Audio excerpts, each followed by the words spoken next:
Minhas irmãs, meus irmãos, que o Senhor Jesus nos abençoe. É sempre uma honra, uma alegria voltarmos ao IELAR, rever amigos, fazer amigos e estudar doutrina espírita e Evangelho de Jesus. Agradeço de coração a bênção do convite e que o Senhor Jesus nos ilumine o raciocínio. Mediunidade, na descrição de Allan Kardec, é o atributo que todos nós temos de sermos identificadores do mundo espiritual, de sermos leitores do mundo espiritual para o mundo dos encarnados, de transferirmos o mundo espiritual e as suas características para o mundo dos encarnados. Dirá Allan Kardec em O Livro dos Médiuns que raríssimas seriam as pessoas aqui na Terra que não teriam o mínimo vestígio deste atributo, a mediunidade.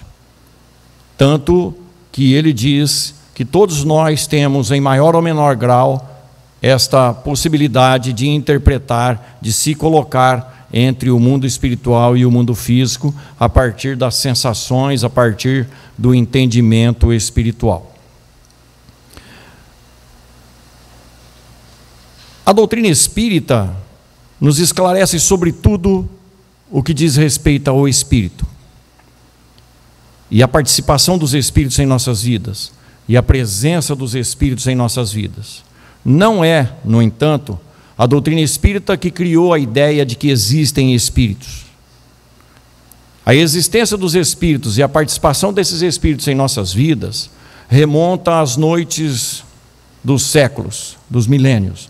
Em todas as culturas humanas, em todos os quadrantes do planeta, a existência e a presença, a participação dos espíritos junto aos encarnados é um fato. Mas a doutrina espírita, na condição de consolador prometido por Jesus, viria nos esclarecer sobre todas as coisas e nos fazer lembrar o que ele, Jesus, havia dito. A nossa proposta de reflexão na noite de hoje vai girar em torno da percepção mediúnica que todos nós temos. Vai girar em torno da facilidade maior ou menor que todos nós temos de nos colocar, entre aspas, à disposição dos espíritos. Mas nós não gostaríamos de ficarmos circunscritos, pelo contrário, à mediunidade trabalhada nas casas espíritas, porque os médiuns que trabalham nas casas espíritas já têm os seus dias de trabalho, já têm as suas consciências voltadas para a mediunidade ostensiva, estão se educando para isso. Gostaríamos de ficar restritos à mediunidade natural que todos nós possuímos, com a qual nós lidamos no dia a dia com o mundo espiritual. Vamos raciocinar com Jesus e vamos raciocinar com Allan Kardec. Quem de nós não se lembra da passagem em que o Senhor convoca Pedro, Tiago e João para subirem ao Monte Tabor? É um fim de tarde, quando eles acessam o monte, o topo do monte. Jesus, diz o evangelista, se transfigura e mostra toda a sua luminescência espiritual numa luz fulgurante. Os apóstolos ficaram boquiabertos com aquela situação. É como se o corpo físico de Jesus desaparecesse e surgisse no seu lugar toda a sua luminescência de espírito extraordinário que é. Ato contínuo, diz o evangelista, Moisés e Elias surgem em espírito, conversando com Jesus. Quem são Moisés e Elias? São dois espíritos de Escol, dois espíritos altamente esclarecidos, altamente moralizados. Tanto é uma realidade que Moisés é o portador da primeira mensagem que viria em sequência a Jesus e depois a doutrina espírita. Elias, um dos 4 maiores profetas do Velho Testamento, reencarna como João Batista, diz Jesus, e dos nascidos aqui na terra até então, Elias era o maior de todos eles, ou seja, Elias é maior que Moisés. Com isso nós podemos interpretar que os grandes espíritos, os espíritos esclarecidos, participam do cotidiano de nossas vidas. Essa oportunidade no Monte Tabor atesta isso, porque se fosse para conversar com Jesus sem que nós soubéssemos, era perfeitamente possível, mas Jesus fez questão de mostrar àqueles 3 apóstolos que os grandes espíritos se fazem presente na condução do desenvolvimento do ser humano na Terra, do desenvolvimento humano na Terra. E isso deveria deixar a gente um pouco mais tranquilo, ou seja, que sempre haverá a possibilidade de termos bons espíritos do nosso lado, e nós os temos. Mas no mesmo Evangelho de Jesus nós encontramos uma passagem muito significativa, que vai servir de base para os nossos raciocínios. É quando aquele pai aflito se aproxima do Senhor e apresenta o seu filho, uma criança. O espírito dominou a criança, lança-o ao fogo, lança-o à água para matá-lo. Senhor, eu apresentei o meu filho para os seus discípulos e eles não puderam curá-lo. Se tu podes, cure-o. Ó geração incrédula, diz Jesus, até quando vos sofrereis? Até quando permanecerei convosco? Numa livre interpretação, para o nosso raciocínio simples, Jesus está respondendo mais ou menos o seguinte: até quando eu terei que fazer um serviço que é vosso? Até quando eu terei que agir porque vocês não agem naquilo que é natural? Jesus está reclamando de nós outros a possibilidade de fazermos algo além do que estamos habituados a fazer. E Jesus afasta o espírito, e os apóstolos então vão a Jesus e perguntam: Senhor, por que nós não conseguimos afastar este espírito? E Jesus então diz: por causa da vossa pouca fé.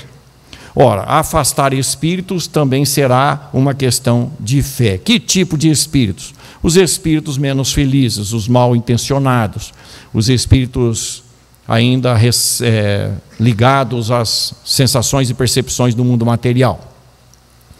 É dessa passagem que surge a instrução que, se a nossa fé for do tamanho de um grão de mostarda, ela pedirá um monte para sair daqui e passar para lá, e o monte obedecerá. Uma passagem simbólica. O monte a que Jesus está se referindo é o monte de ignorância que carregamos, é o monte de descrença, é o monte, enfim, de dificuldades e de empecilhos para o nosso desenvolvimento. Mas completa Jesus: mas esta classe de espíritos só com jejum e oração. O que significa esta classe? Que existem muitas classes de espíritos. Allan Kardec vai raciocinar muito claramente, dizendo que nós, seres humanos, somos tão diferentes uns dos outros. Ora, os espíritos nada mais são do que os seres humanos sem o corpo físico. Se nós somos infinitamente diferentes uns dos outros, os espíritos também o são. E a partir daí, Allan Kardec, no Livro dos Espíritos, a partir desse raciocínio, criará a escala espírita, para que nós possamos compreender os valores morais, as tendências, as aptidões, os interesses de cada tipo de espírito. Na escala espírita, a partir do item 100 do Livro dos Espíritos, Allan Kardec trabalha o tema separando os espíritos em 3 grandes ordens, e dentro dessas 3 grandes ordens, 10 classes de espíritos. Na primeira classe, espírito puro, nós temos como exemplo Jesus, o guia e modelo da humanidade, o maior que Deus já mandou à Terra. E na última classe, na 10ª classe da terceira ordem, os espíritos absolutamente impuros.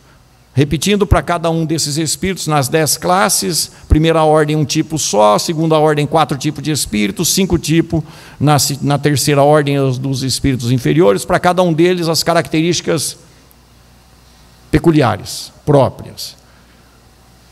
De forma que cada um de nós pode acessar o Livro dos Espíritos e se identificar numa dessas classes, e estabelecer, portanto, um programa, como pede Santo Agostinho nas 2 questões 919, num processo contínuo de renovação para crescimento na escala espírita.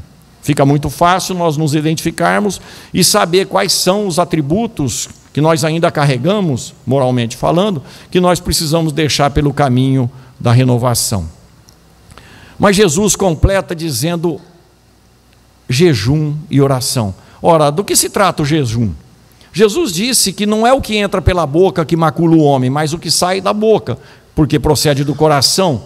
Mas o que procede do coração, em termos de sentimento, vem do raciocínio, que é onde a gente maquina todas as nossas intenções, todos os nossos valores morais e intelectuais. Ou seja, o jejum a que se refere Jesus é um jejum de viciações, sejam elas mentais, sejam elas espirituais ou sejam elas físicas. É preciso um bom comportamento para afastar espíritos.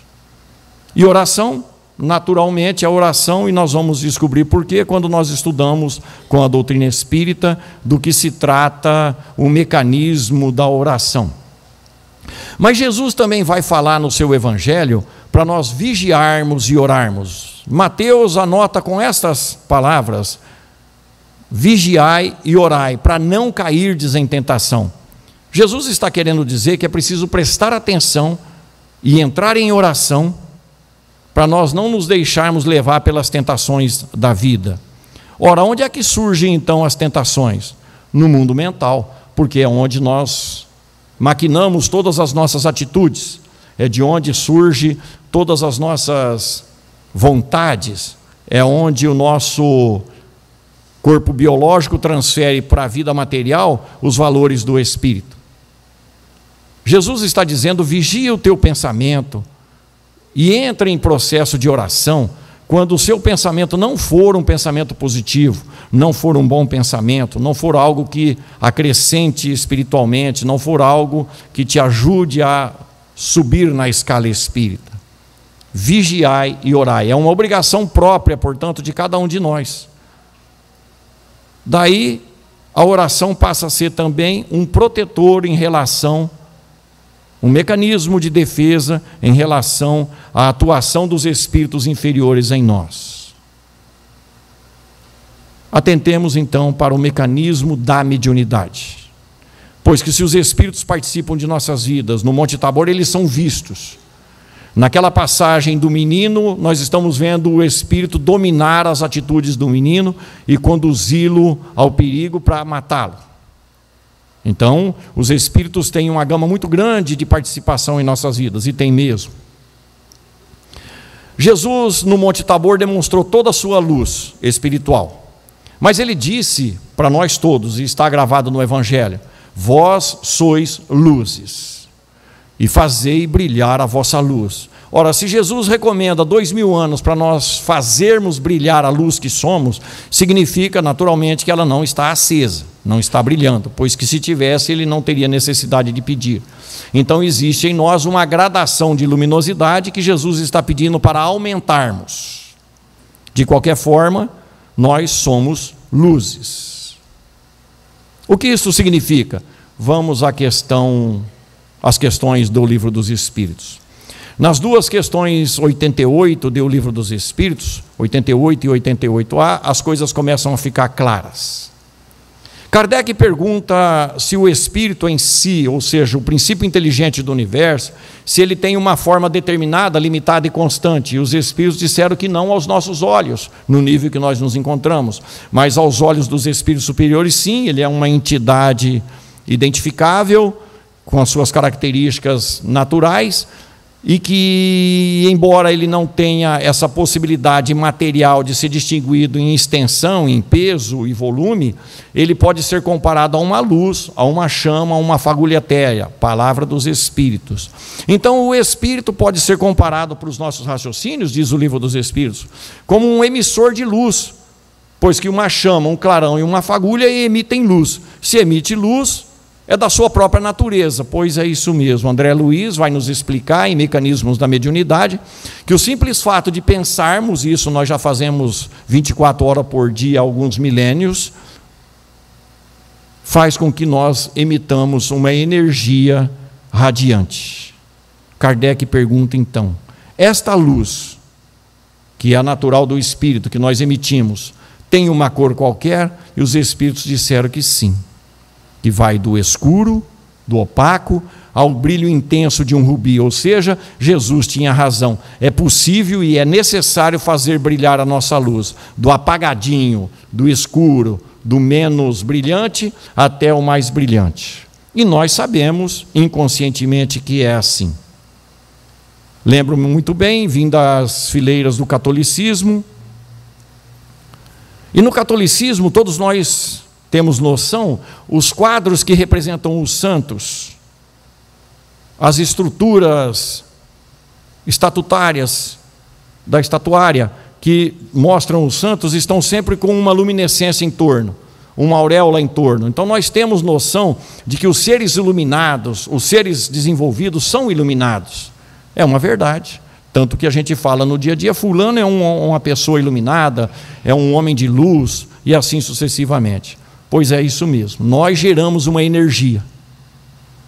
Essa energia sai do mundo pensante. Quando essa energia extrapola os limites do espírito, do perispírito, do corpo físico, ela tem uma frequência que é determinada pela capacidade moral do espírito, pela sua condição emocional, sentimental, pelos seus desejos. Então, todo o pensamento nosso é transferido para o mundo exterior em busca do objetivo do pensamento através de uma onda. A frequência dessa onda determina a sua cor, porque luz é frequência, e em sendo frequência tem cor. Isso nos remete ao seguinte raciocínio: se eu sou um gerador de energia pensante, ondas, que tem uma cor qualquer, significa que ela tem uma frequência. Entendo uma frequência, a mecânica ondulatória diz que toda frequência é capaz de se assimilar, de entrar em ressonância com uma outra frequência, uma outra onda na mesma frequência. Ou seja, o meu pensamento tanto pode invadir o mundo psíquico de alguém, quanto qualquer outro pensamento pode invadir o meu mundo psíquico e entrar no meu sistema sensório do espírito, e eu posso traduzir esse pensamento com muita facilidade. Ondas se sobrepõem. Então eu não só gero ondas, quanto eu recebo ondas de outros seres que pensam. E há uma facilidade muito grande para identificarmos essa verdade. É só observarmos as nossas vidas, e principalmente lá dentro de casa. Acontece com vocês o mesmo que acontece comigo. Às vezes penso algo, minha mulher toca no assunto. Às vezes ela pensa algo e eu toco no assunto. É muito comum. É o pensamento expandido que eu estou captando. E quanto maior a afinidade entre as pessoas, com muito mais facilidade isso acontece. E isso acontece inclusive no meio do trabalho, onde a gente já tem uma certa experiência comum. A pessoa pensa em algo e a gente entra no assunto, fala, toca no assunto.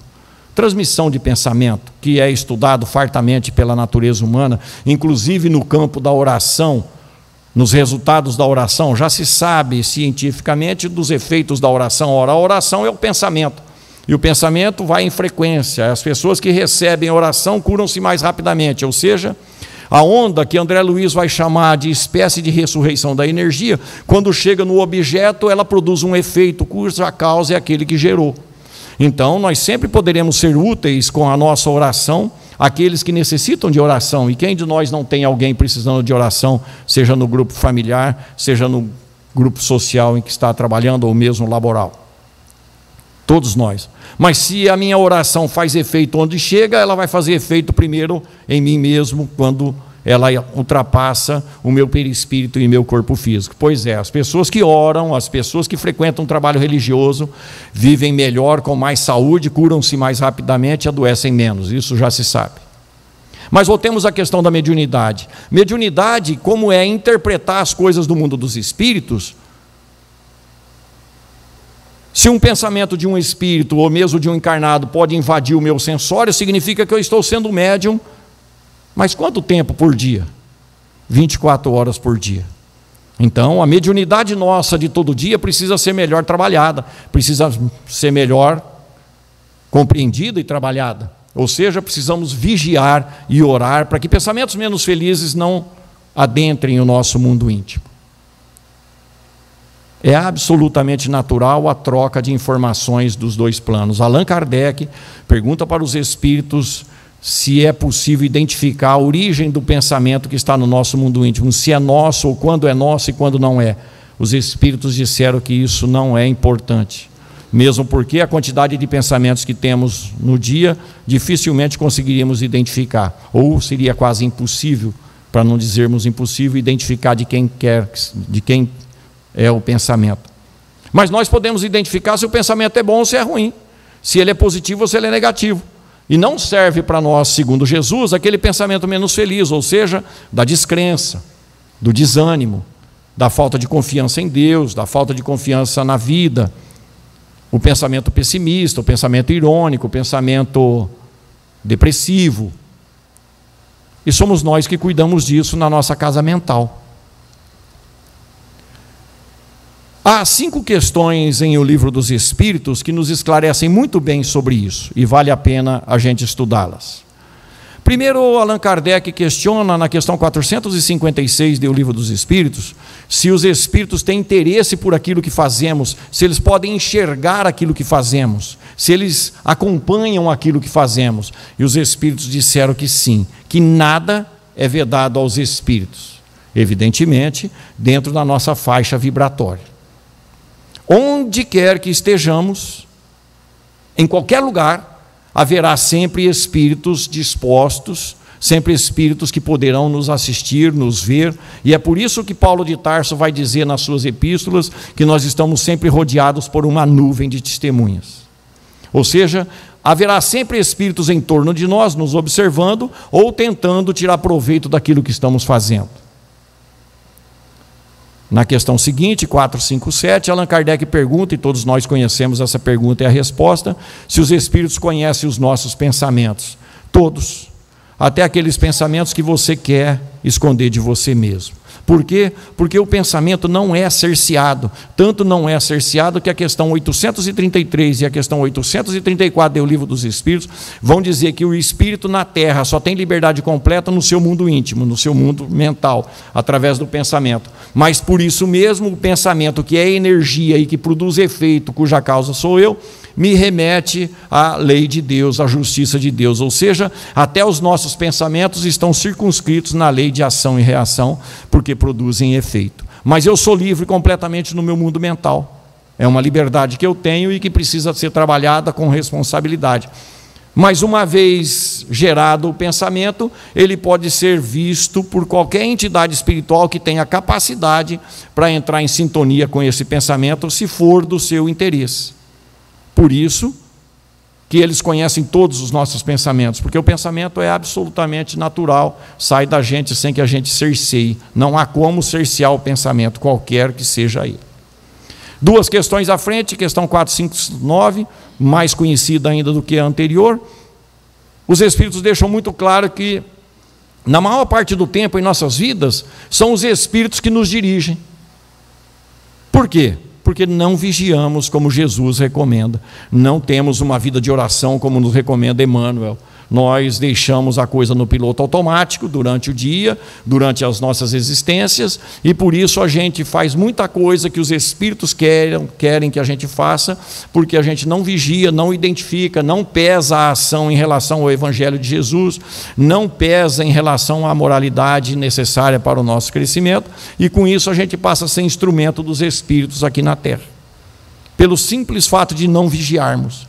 O mecanismo natural da mediunidade nos expõe ao pensamento alheio. E esse pensamento, uma vez dentro do meu mundo sensório, ele vai fazer com que eu acabe por executar a ação correspondente. Ouçamos Kardec. Capítulo 23, da segunda parte do Livro dos Médiuns, das obsessões.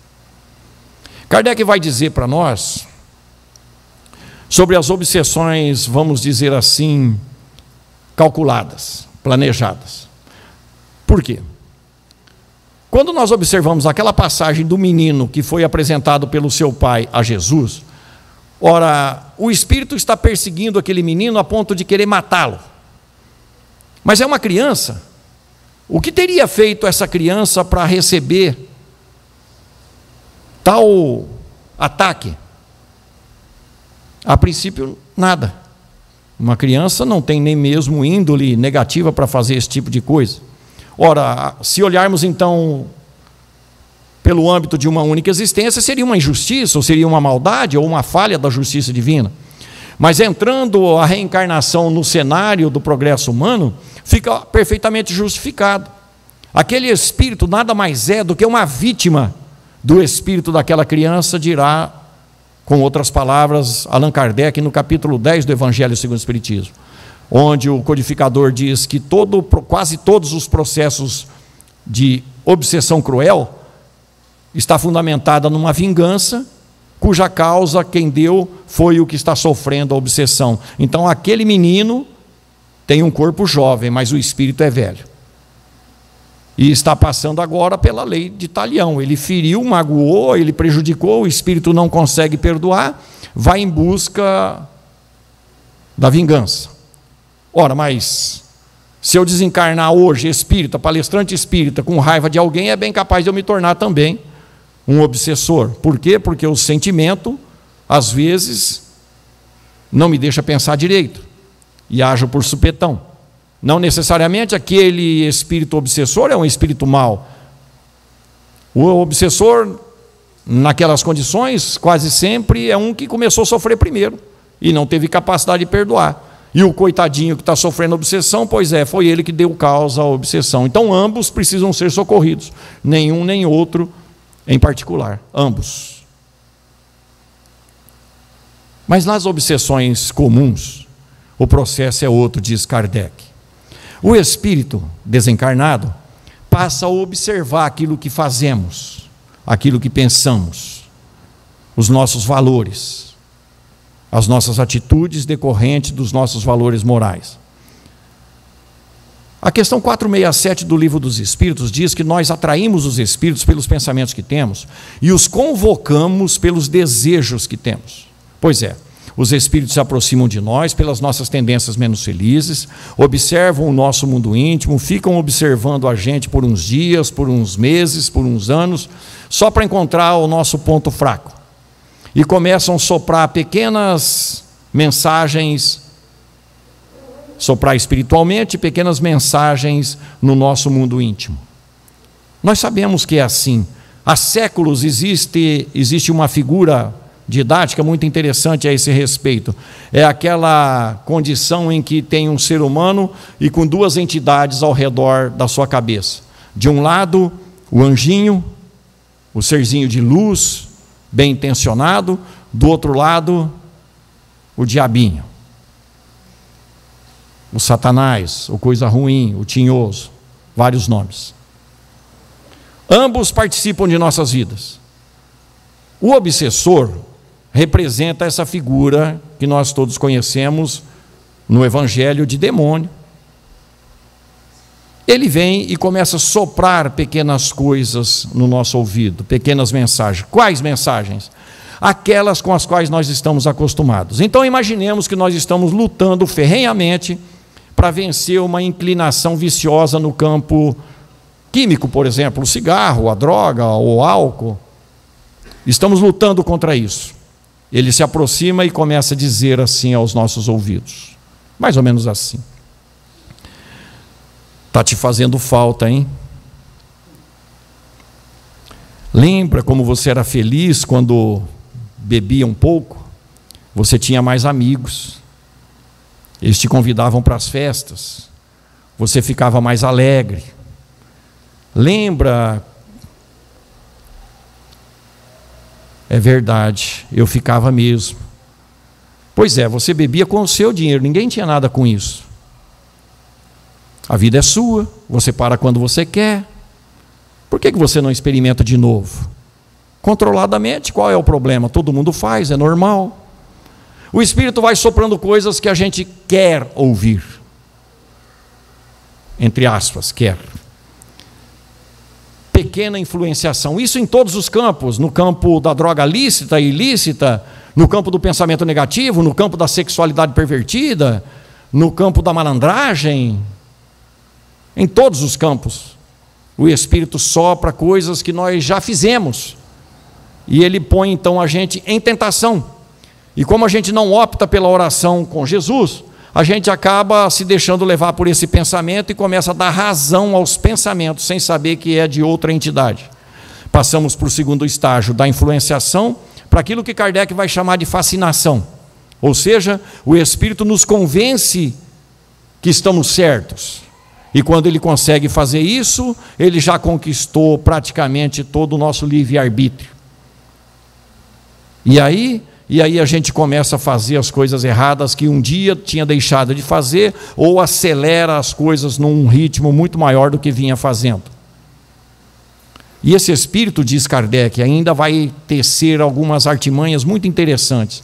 Ele vai fazer de tudo para nos desencaminhar dos ambientes e de perto das pessoas que poderiam nos esclarecer, nos socorrer, evangelizar aquele espírito ou afastá-lo. Se sou um trabalhador espírita, por exemplo, ele vai começar a soprar no meu ouvido: você viu como o centro que você trabalha já não é mais o mesmo? Você viu como aquele dirigente já nem te cumprimenta direito? Você viu que aquele lá está todo vaidoso? Você viu como está fraco o trabalho do centro? E ele vai me convencendo que isso é uma realidade. Por que você não deixa esse centro e procura outro? A gente deixa o centro e não procura outro. O Espírito não deixa. Porque a gente cai nas artimanhas dele. A gente não se lembra que a gente está trabalhando, não é para o dirigente, não é para o companheiro, a gente está trabalhando para Jesus. A gente está trabalhando por nós e para Jesus, com Jesus. Mas a gente já se deixou convencer, e aí a gente passa para o terceiro e último estágio, que é quando o Espírito se apossa, entre aspas, do nosso comportamento, e aí a coisa degringola de vez. Obsessão pura. Porque não vigiamos, porque não prestamos atenção nos conselhos do outro lado. E quais são os conselhos do anjinho? Simples. Quem é esse anjinho?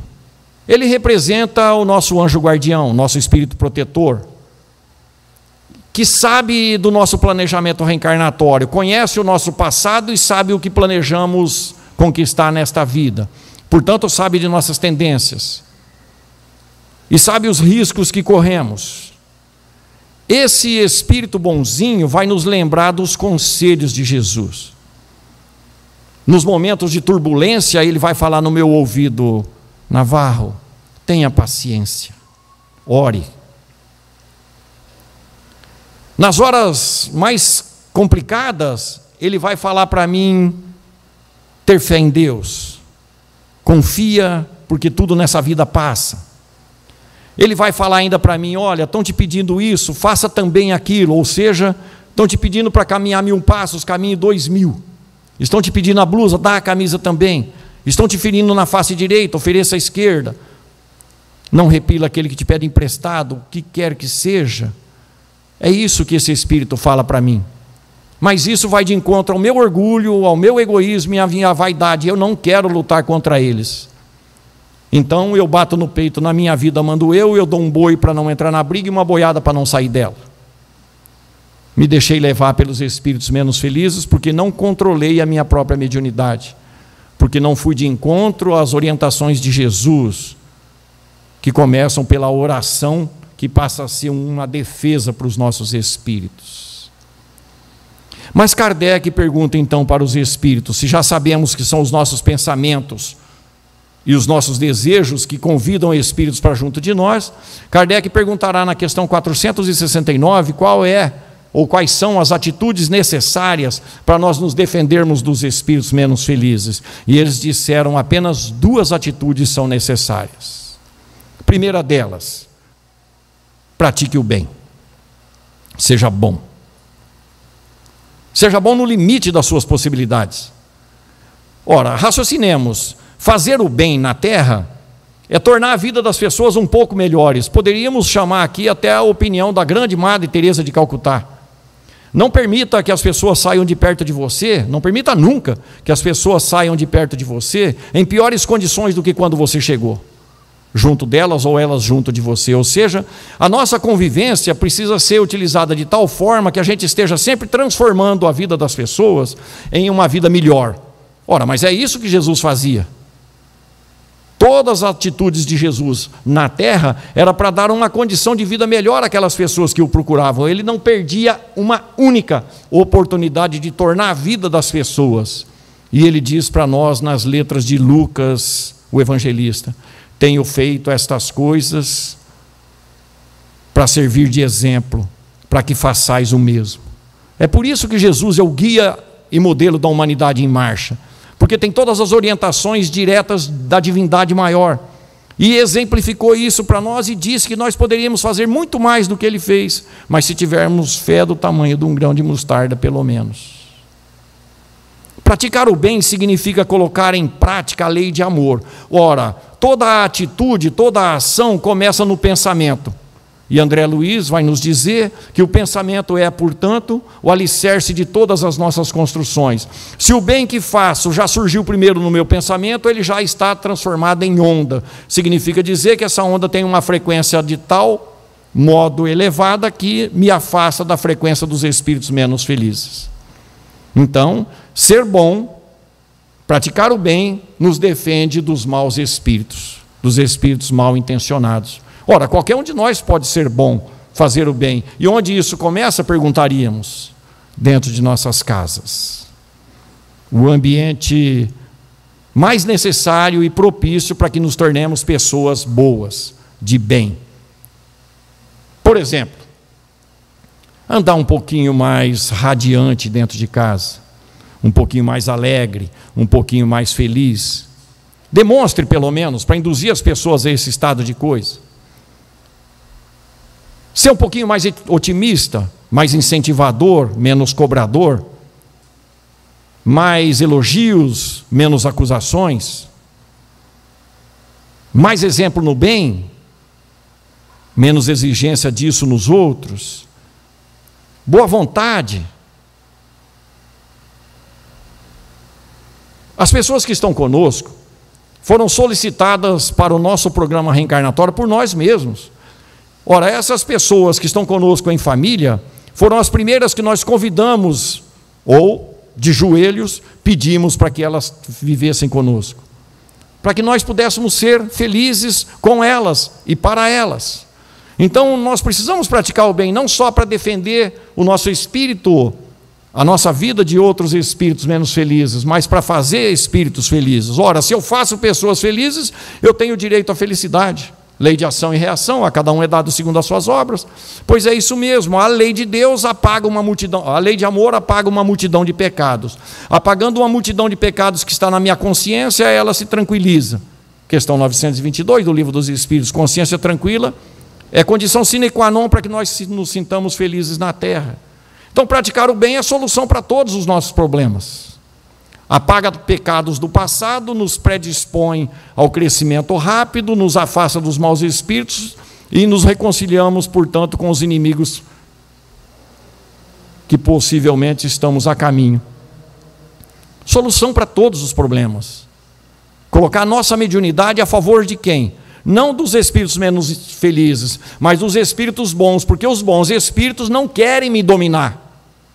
Não querem me conduzir, o mérito precisa ser meu, mas eles me aconselham, e toda vez que eu trabalho no bem, eles vão me incentivar. Todo o favor que faço, toda a bênção que distribuo, todo o trabalho voluntário de coração, o bom espírito vai estar comigo por sintonia.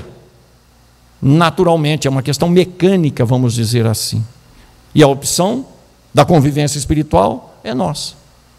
Simplesmente. Pensamentos e desejos, pensamentos e vontades. Se nós raciocinarmos um pouquinho mais adiante, nós vamos perceber que onde quer que nós nos encontremos, nós teremos entidades espirituais ao nosso redor. Mas pensemos exclusivamente no nosso ambiente doméstico, no nosso lar, na nossa casa, onde os familiares que amamos fazem ninho junto conosco. O nosso pensamento está atraindo que tipo de espírito lá para dentro de casa para expor o perigo para os nossos companheiros de existência? Me permitam, queridos irmãos e irmãs, uma experiência pessoal. Há uns 30 anos atrás, era uma sexta-feira santa, e a sessão da tarde ia passar uma vez mais Jesus de Nazaré. Sempre gostei de assistir, me preparei para isso. Naquele dia eu estava sozinho em casa, conseguiria assistir o filme com tranquilidade.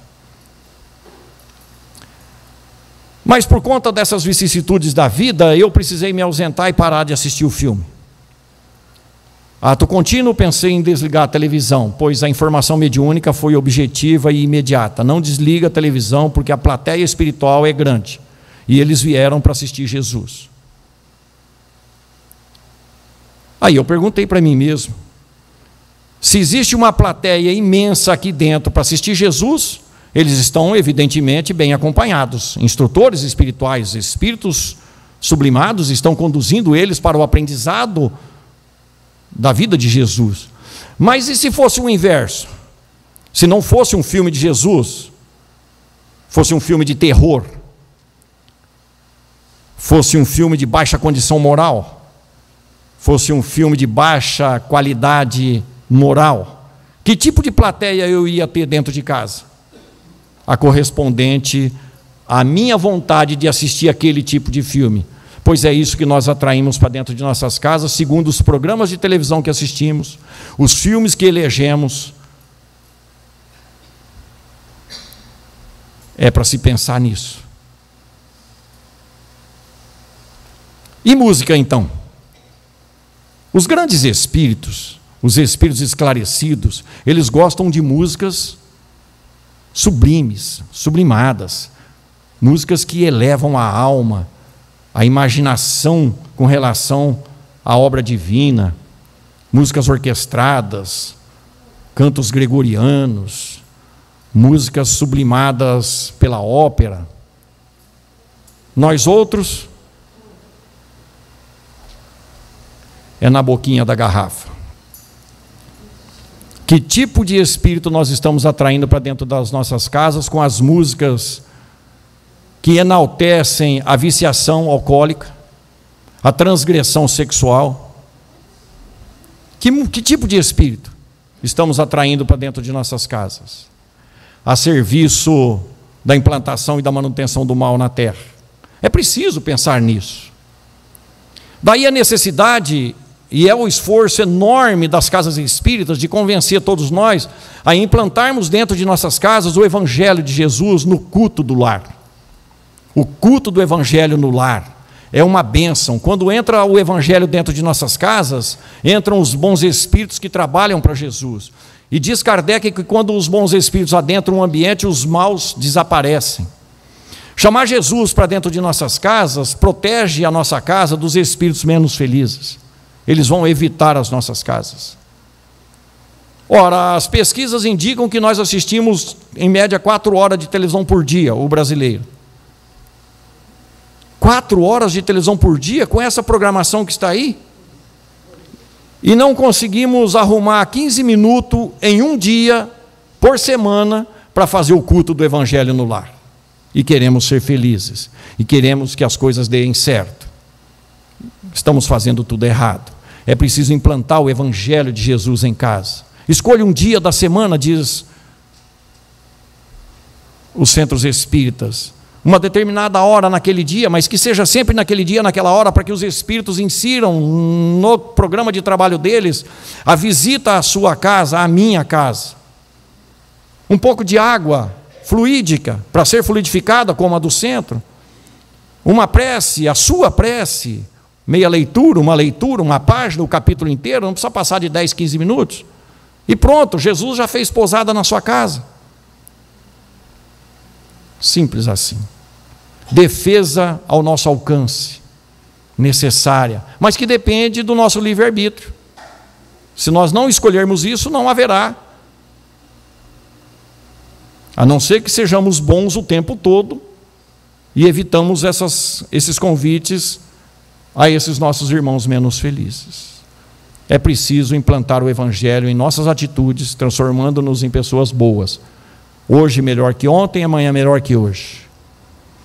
Mas por último, nós gostaríamos de levantar mais um aspecto necessário, a vigilância e a oração.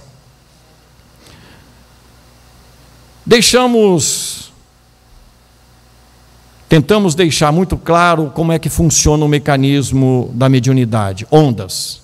Ondas se equilibram em ondas. Mas ouçamos André Luiz.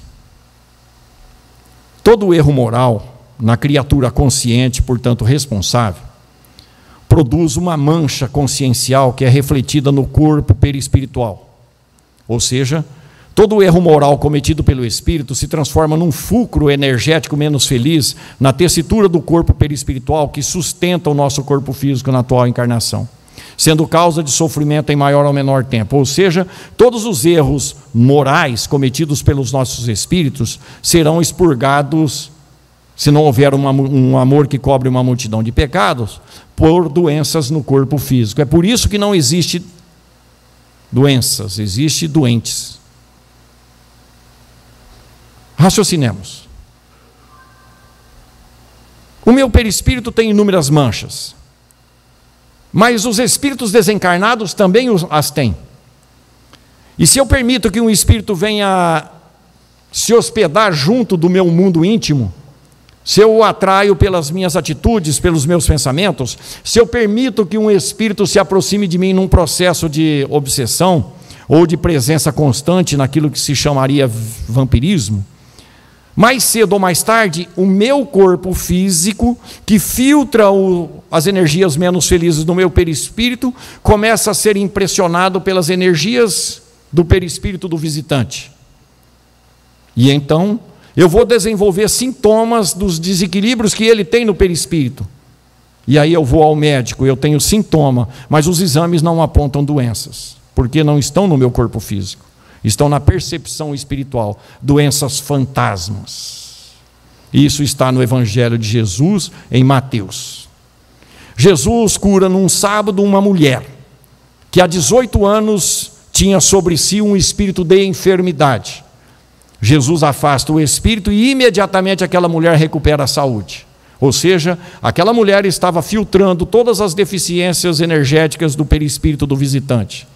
Pois se nós permitirmos espíritos infelizes junto de nós, por conta da nossa viciação mental, da nossa viciação física, nós haveremos também de trazer para o nosso corpo físico os desequilíbrios energéticos que eles têm, transformando-os em doenças psicossomáticas, que mais cedo ou mais tarde acabam por complicar mesmo o funcionamento do nosso corpo físico. Tudo isso porque não vigiamos e oramos como propôs Jesus. Tudo isso porque nós não fazemos ainda para o próximo tudo aquilo que gostaríamos que fosse feito para nós. Ser bom, trabalhar no bem é a solução para todos nós. Mas é a solução para todos nós também, como foi bem dito aqui na abertura dos trabalhos, que nós aprendamos como é que as coisas funcionam, para que a gente possa tirar proveito adequado da realidade na qual estamos inseridos, transformando a nossa vida em uma vida de saúde espiritual, que mais cedo ou mais tarde se transformará numa saúde corporal. Viveremos melhor, conviveremos melhor, deixaremos de ser instrumento dos espíritos menos felizes, que nos induzem às discussões estéreis, que num crescendo resultam em violência, seja ela de qualquer tipo. Só depende de nós. Por isso, ouçamos Jesus, sempre Jesus, mas nunca sem Kardec. Muito obrigado a todos e muita paz.